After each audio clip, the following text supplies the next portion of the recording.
I want to share something personal with you today, a lesson that took me over a decade to truly learn. Growing up, I loved being at church. I was always involved, always serving. My mom used to joke, we should have named him Samuel after the boy who grew up in the temple.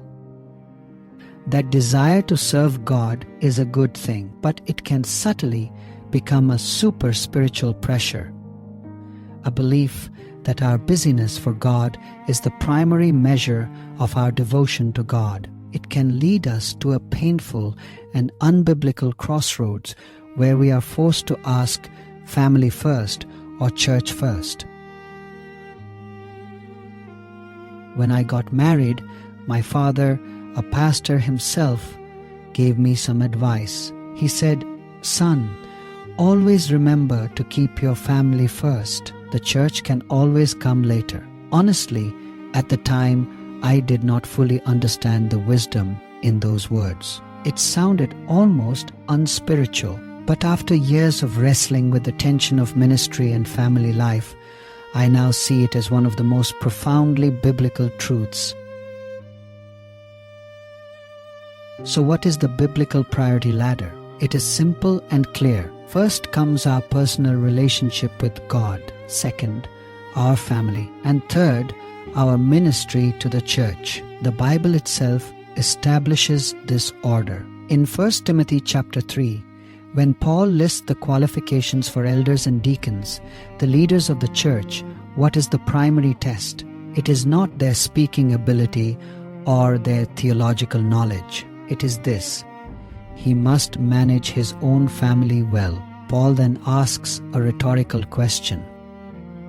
If anyone does not know how to manage his own household, how can he take care of God's church?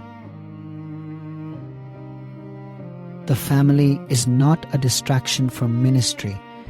It is the proving ground for ministry. Your home is your first church.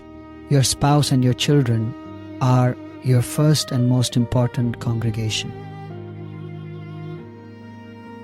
When we get this order wrong, when we neglect our family for the sake of church work, we may look spiritual, but the fruit is often destructive. We teach our children that the church is a competitor for our time and affection, which can breed a deep resentment towards the very faith we want them to love.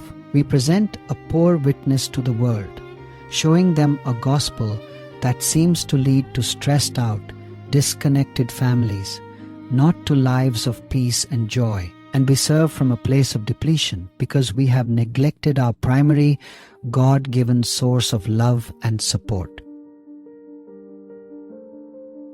This is a call to redefine ministry. Reading a Bible story with your child at bedtime is ministry. Taking your spouse on a date and listening to their heart is ministry. Building a home that is a safe harbor of grace, forgiveness, and joy is your most powerful and foundational ministry.